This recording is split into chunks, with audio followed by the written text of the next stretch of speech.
पूछे कि नारायण के पिता कौन है, तो आपको ये कहना है कि पिता उनके होते हैं जो जन्म लेता है।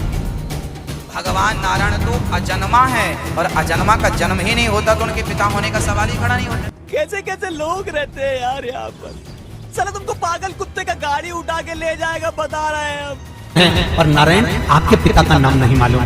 भगवान विष्णु कहते हैं मेरे पिता देव अधिदेव महादेव हैं, इसलिए उसको महादेव कहा जाता है। क्यों भी ओवर एक्टिंग करता है साला, ओवर एक्टिंग की औलाद। अब तेरे को बराबर होता नहीं क्या बोलने को। चले एक काम कर, 200 रुपए दे और 50 रुपए काट ओवर एक्टिंग के वजह में। अब इस सूत को सुलझाने के लिए दास ने इतने प्रमाण दिखाने पड़ते हैं, कहीं गांठ ना पड़ जा, थोड़ी सी भी कच्चा पॉइंट रह गया, नकलियों का दाव लग जाएगा। रामपाल झूठ बोला, अब ये सारी झूठ बोल रहे, एक भी सच्ची नहीं।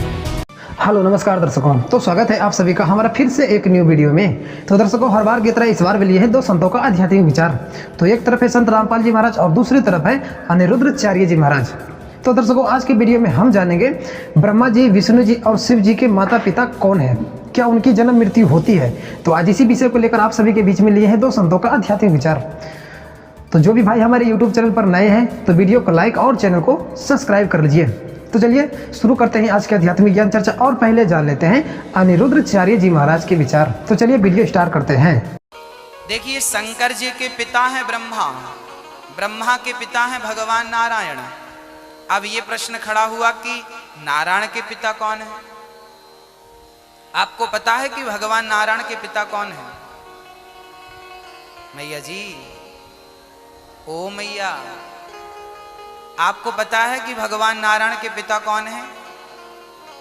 किस किस को पता है? किसी को नहीं पता। नारायण के पिता कौन है? कोई नहीं ना? हाँ जी, कोई आपसे पूछे कि नारायण के पिता कौन है, तो आपको ये कहना है कि पिता उनके होते हैं जो जन्म लेता है। भगवान नारायण तो अजन्मा है, और अजन्मा का जन्म ही नहीं होता तो उनके पिता होने का सवाल ही खड़ा नहीं होता। भगवान नारायण को क्या कहा जाता है? अजन्मा। क्या कहते हैं मेरी माँ?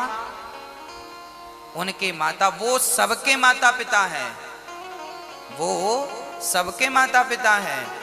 उनका जन्म और मृत्यु से वो परे हैं, इसलिए उन्हें ईश्वर कहा जाता है, भगवान कहा जाता है, पर ब्रह्म परमात्मा कहा जाता है।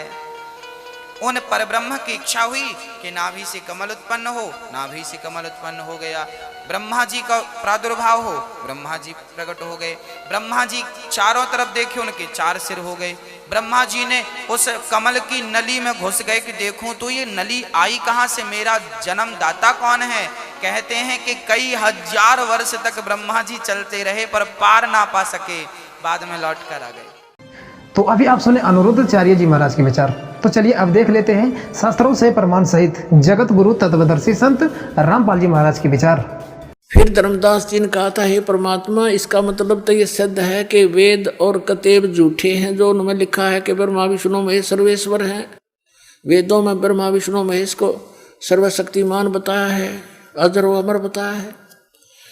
तो परमात्मा ने कहा, वेद कतेब झूठे नहीं भाई, झूठे हैं, ये समझे ना ही। ये झूठ बोल रहे हैं कि वेदों में ब्रह्मा विष्णु महेश सर्वशक्तिमान है। ये झूठ बोलते हैं कि पुराणों में कहीं नहीं लिखा कि उनकी जन्म मृत्यु होती है।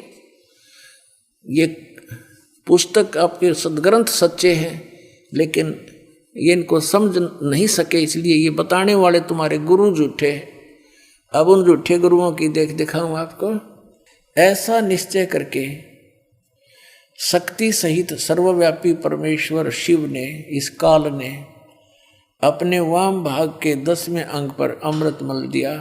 फिर तो वहाँ से एक पुरुष प्रकट हुआ, यानी इन्होंने पति पत्नी व्यवहार किया, काल और दुर्गा ने, और वहाँ से एक पुत्र की उत्पत्ति हुई। देखिएगा 102 पृष्ठ पे, 102 पृष्ठ पे। शिव ने कहा, वो बालक उत्पन्न हुआ, उसके कहा कि वत्स, काल ने कहा, बेटा, व्यापक होने के कारण तुम्हारा विष्णु नाम विख्यात हुआ। अब ये 6वां अध्याय समाप्त हुआ। अब ये 7वां प्रारंभ हुआ रुद्र संहिता का, और 103 पृष्ठ पे ब्रह्मा जी अपने विषय में बताते हैं। ये तो विष्णु की उत्पत्ति बता दी ब्रह्मा जी ने, अपने विषय में बताते हैं कि ब्रह्मा जी कहते हैं देव से तत्पश्चात कल्याणकारी परमेश्वर सांब सदाशिव ने इस काल ने दुर्गा के साथ वही व्यवहार किया, पूर्ववत प्रयत्न करके मुझे अपने दाहिने अंग से उत्पन्न किया। सीधी सी बात है। आगे तो ये नहीं इतना कुछ लिख रखा है, आदमी में मेंटल हो जाए पढ़ता पढ़ता। हमने अपने काम की वस्तु लेनी है। अपने आत्माओं, यहाँ इस पवित्र पुराण ने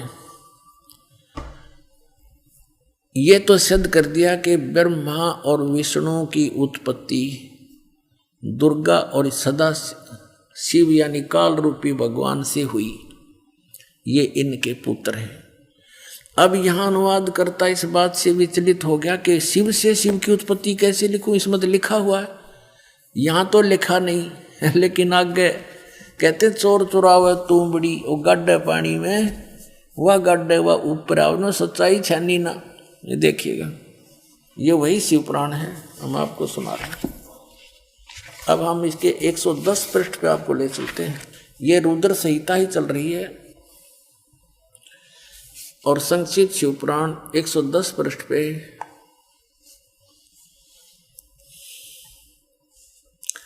यह लिखा कि इस प्रकार ब्रह्मा विष्णु और रुद्र इन तीन देवताओं में गुण हैं, परंतु शिव ये काल ये इनसे न्यारा कहा गया, गुणातीत माने गए हैं, इनसे भिन्न है। गीता जी अध्याय नंबर 7 के श्लोक नंबर 12 में ये कहता है कि तीनों गुणों रजगुण सतगुण तमगुण से जो कुछ भी हो रहा है इसका निमित्त कारण मैं ही हूँ। इस कंसेप्ट को और क्लियर करते हैं कि इनसे अलग है उनका पिता। एक बार श्री ब्रह्मा जी और श्री विष्णु जी का आपस में झगड़ा हो गया, युद्ध हो गया। किस बात पे? ब्रह्मा जी कहता मैं तेरा पिता, विष्णु जी कहता मैं तेरा बाप। लट्ठम लट्ठा युद्ध हो गया शुरू।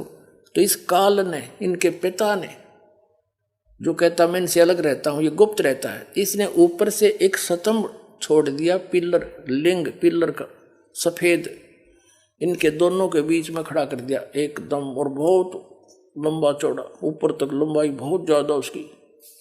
इन्हें युद्ध बंद कर दिया, उसका और छोर खोजने में लग गए।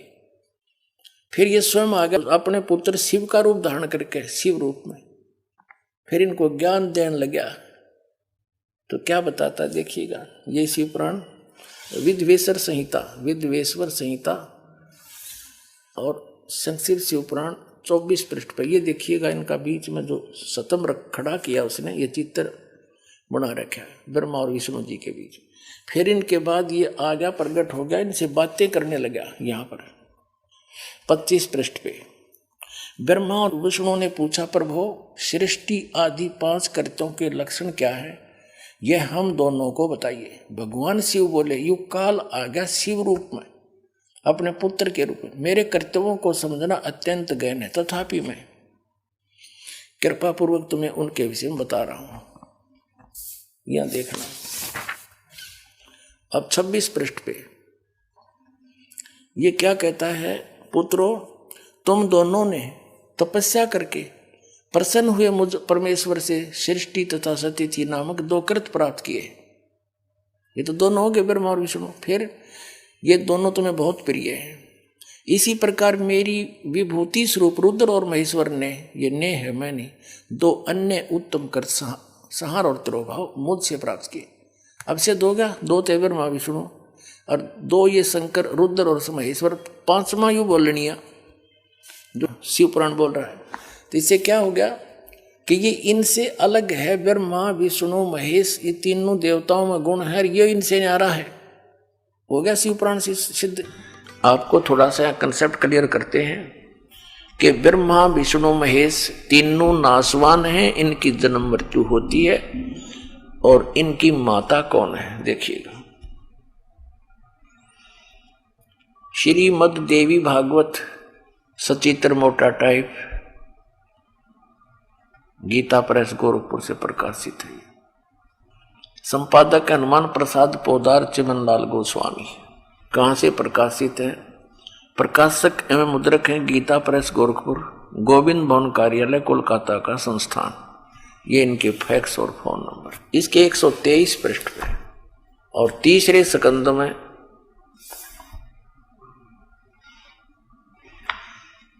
या 123 पृष्ठ पर भगवान विष्णु कह रहे हैं तुम शुद्ध स्वरूपा हो, ये सारा संसार तुम इसे उद्भासित हो रहा है।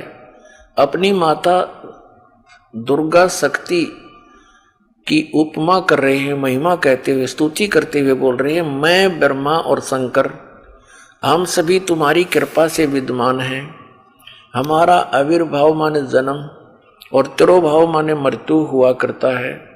केवल तुम ही नित्य हो, जगत जननी हो, प्रकृति और सनातनी देवी हो।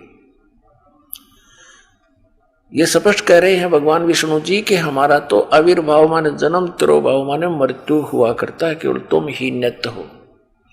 भगवान शंकर बोले देवी यदि महाभाग विष्णु तुम्ही से प्रकट हुए हैं तो उनके बाद उत्पन्न होने वाले ब्रह्मा भी तुम्हारे बालक हुए, फिर मैं तमोगुणी लीला करने वाला शंकर क्या तुम्हारी संतान नहीं हुआ? अर्थात मुझे भी उत्पन्न करने वाले तुम ही हो। शिवे संपूर्ण संसार की सृष्टि करने में तुम बड़ी चतुर हो। इस संसार की सृष्टि, स्थिति और संहार में तुम्हारे गुण सदा समर्थ हैं। उन्हीं तीनों गुणों से उत्पन्न हम ब्रह्मा, विष्णु एवं शंकर नियमानुसार कार्य में तत्पर रहते हैं। इस पवित्र पुराण ने श्री देवी भागवत ने यानी श्री देवी पुराण ने इन चंद पंक्तियों में ये 5 कंसेप्ट क्लियर कर दिए,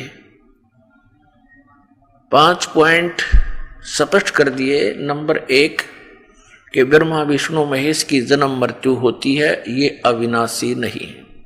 नंबर 2 दुर्गा इनकी माता है। और नंबर 3 दुर्गा को प्रकृति भी कहते हैं। और नंबर 4 ये होगा कि रजगुण ब्रह्मा, सतगुण विष्णु, तमगुण शिव जी है।